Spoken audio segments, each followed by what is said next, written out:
Bibi mo at ang bibi ko. I love you. Love you, pare. Bibo! Bibo!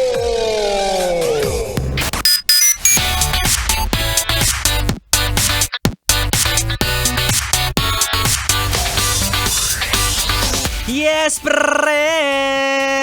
101.1 Yes, FM. At kasama mo na ang bibi mo sa radyo, DJ Biboy Bibo.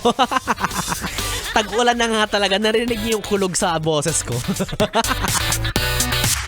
Yes, friend! Isang maalinsangang gabi ng Lunes sa inyong lahat. Nako, Lunes na naman.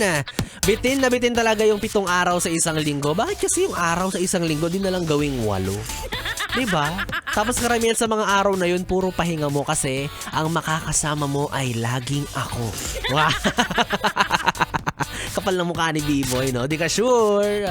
Hindi ka sure kung makakapagpahinga ka sa feeling ko, di ba? Kasi kapag araw-araw mo na akong kasama, baka yung inaasam-asam mong rest ay mapalitan ng stress.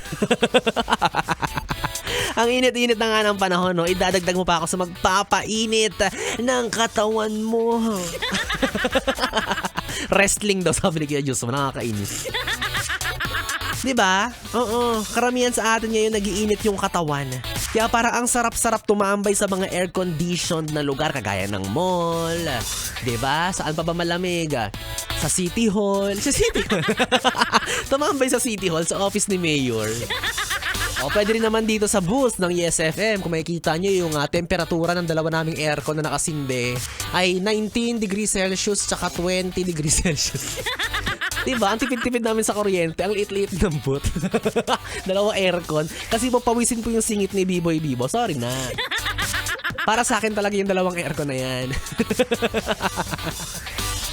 Kasi diba kahit alam mo nga yes friend, bakit kaya ganun kahit alam natin na tag-ulan na, pero yung tubig ng ulan, para bang galing sa thermos kasi ang init-init pa rin ng panahon. No, hindi man lang lumalamig yung simoy ng hangin. In fact, kapag umuulan nga, diba, tapos biglang titila, sumisingaw lang yung lupa, mas lalong umiinit. Parang lumalabas lang yung mga demonyo at jablo dyan sa, sa ilalim ng lupa. Diba, sobrang maalinsangan pa rin. Well, ganun talaga, pero darating pa rin naman tayo sa kalagitnaan ng Hunyo, Hulyo, Agosto na talaga namang tag-ulan na. Tapos, diyan na tayo muling makakita ng mga rainbows. Yes, mga rainbows na talaga namang ubod ng kulay, 'di ba? Sus, alam mo ba napanis yung 7 kulay ng bahaghari pag ako yung nagbigay ng kulay sa buhay mo? Boom! Ganon bumanat. Ganon magpakilig, ganon magpa-fall. Nagpa-fall. Daig pa yung isang box ng crayons ng elementary kapag binigyan ko ng kulay ang buhay mo. Ganon. Oo, samantalang yung mga drawing ng mga tropa ko, yung mga outing na yan, hindi ko nakulayan. Diba? Dumating na lang yung tag-init at lahat-lahat. Eto, kung nanatiling tuyo, hindi man lang nabasa sa beach. Ganon talaga ang buhay. Diba? At least, magdisilbi ka na lang kulay sa ibang tao sa paligid mo. Oo. Parang si Biboy Bibo na napakahilig magbigay ng kulay sa kung sino-sino. Yes! Kapal talaga ng mukha ko tonight, no? Imagine na nagbibigay ka ng kulay sa ibang tao pero colorblind ka. Parang si Biboy Bibo. Colorblind ako sa mga hindi po nagtataas, sa mga hindi po nakakaalam. Si Biboy Bibo po ay hirap sa mga kulay. Kaya minsan, hindi ko po ma-differentiate yung red at green. Kaya yung mga green flag at red flag na yan, hindi ko alam yan. Basta-basta ko na lang yan sinusuwag. Anong kulay ito? Sabi ni Kuya Joshua. Medyo brownish na blackish. Na pinkish on top. Ayan, yes, friend, kaya naman ngayong Hunyo, June 3 na, bungad pa lang tayo ng buwan na ito. Naway, gaya ng mga nakikita mong rainbow na makulay, ilabas mo rin ang iyong makulay na pakpak.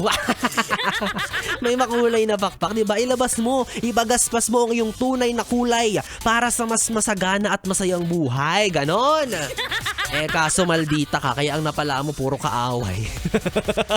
Yung sabi nila, magpakatotoo ka, ipakita mo kung sino ka talaga. O kala nyo maganda yun na, nagmaldita siya. Embes na maraming bumilib sa kanya, marami siya naging kaaway. Well, anyways, bukod sa maraming kulay ng rainbow, ang dami ko na rin pungkod oo. Pwede naman natin itong ituloy hanggang mamayang alas 12 dahil kapili mo na ang bibi mo sa radyo, DJ B-Boy Bibo, ang DJ na single, ready to mingle, basta walang label. At ako na ang iyong mga kasama para sa ating tuloy-tuloy na BB Time, dito pa rin at dito ka lang sa istasyong No Problem, ang 101.1 Yes FM.